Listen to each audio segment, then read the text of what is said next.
Team Liquid has been under fire recently with their substitution of Golden Glue for Slushy after only one match. And this isn't the only time that they've had bad press before with their whole match fixing that happened at MLG 2012, as it was Curse versus Dignitas. And basically, they had this secret agreement that they would do an ARAM and split the prize money regardless of who won the match. I think that's probably their most egregious thing that they've done as an organization. And I think that's probably one of the most worst things that you can do as an organization, besides treating your players like shit or whatnot. And then they've also had their Breaking Point documentary, but that was a controlled story. That's something that Team Liquid allowed fans and the public to get in on and to show the inner turmoil that they had during that split. And it's similar to the Link Dunzo manifesto and how it's kind of bad press, but Link's situation is different because he released that himself, and he just kind of threw all of his teammates and the organization under the bus. So there's a big difference in between how Breaking Point and the Link Dunzo manifesto was done. And speaking of Link, they've also not had the greatest roster moves too, with them bringing in Link into the lineup but not using him at all, or bringing in Smoothie but only using him for one game.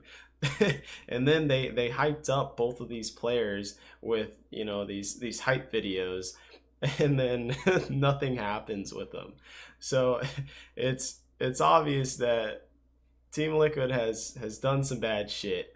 But in the recent video with Steve and Travis Gafford talking about the problems that Team Liquid has been facing recently, Steve makes a good point in saying that the player contracts are usually locked in for 2 splits. So this is kind of the best lineup that they could field for the summer split, and that's why that they didn't have any changes. I mean, you think about it, as Team Liquid as an organization, they're only going to look for these high profile players, and they're all locked in, whether it be in NA or in Korea. And even if they got a Korean import, they would have to basically kick off one of their own Korean imports and then, fill that position. So like, if they kick Golden Glue, get a Korean import, then they would have to kick like Piglet and then find a North American ADC who's better than Piglet, which I doubt you're going to find. So like it just becomes this escalating problem of, all right, we kick this guy, then we have to get 2 more guys. And it just kind of recreates the problem again, I guess. And you're gambling even further at that point. So I see Steve's point in that, they're going to try and keep this roster and to work with it. And it's still showing some signs that Team Liquid is still trying. I mean, they picked up Kane, and then they had Double Lift with the buyout to save them from relegations.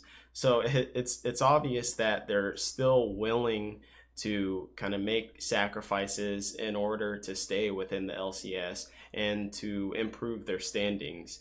And Team Liquid as a whole organization has had many high caliber esports teams and players. I mean, you have like Simple or Twist or Hungry Box, Mind Control, Hiko.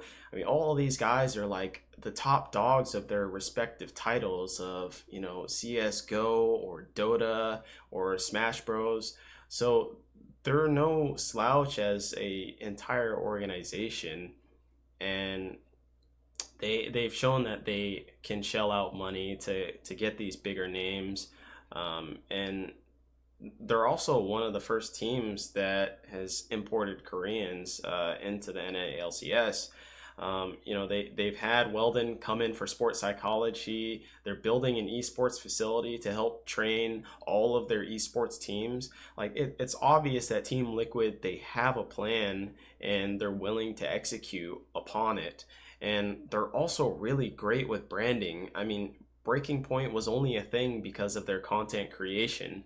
And honestly, I think Team Liquid has some of the best content creation in the NA LCS, or even in the Western LCSs. I think they're really only behind, maybe TSM and NA in terms of branding and outreach and fan interaction. And they're just really good, and they know how to spread their brand out and get a good outreach.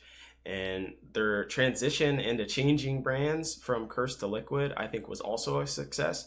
I mean, when you do something like that, when you kind of do a name change for a company, or even for a player, Incarnation to Jensen, it's kind of like showing that you're turning over a new leaf. You're changing your personality for the better, and you're brushing off all of your bad tendencies or things. It's kind of like a girl changing her hair color or cutting her hair or something. Like it's signifying a change, and it's signifying that you're trying to do something better. And that's what Team Liquid did with the Curse to Team Liquid brand change. And not only are these guys good with branding, I mean, they're good with getting sponsorships and investors. I mean, some of the investors and sponsorships that these guys have is just massive. I mean, you have HTC, and you have Monster, and then you have the group Axiomatic, which is like an investor slash ownership group, which is comprised of Magic Johnson and Peter Gubber, who's the Golden State Warriors and LA Dodgers owner. And then you have Jeff Vinnick, who's the NHL Tampa Bay Lightning owner. I mean, just to get a kind of a group like that takes a lot of hard work, and Steve and the rest of the Team Liquid staff have shown that they can actually gather these huge investors to sustain their esports teams. So to say that Team Liquid isn't worth a franchise spot, I think is a little bit unjust. It's kind of brushing off all of the really good things that Team Liquid has to offer to the LCS landscape. It's not only just fielding the best roster, or getting in the top 3 of the NA LCS. It's a little bit more than that. It's about branding. It's about how you treat your players. It's about what you're going to do for the future as well. What are your future plans for the NA LCS? And obviously, of course, it's a little bit about money as well, and how much revenue that you can bring into the landscape. So I think as a whole, the Team Liquid organization is pretty good in all of these aspects. And to say that the spring and summer split blunders of this team are enough for them to not be in the LCS for next year, I think is kind of just ill-advised. So we should hold down our pitchforks, and we should just wait until next year.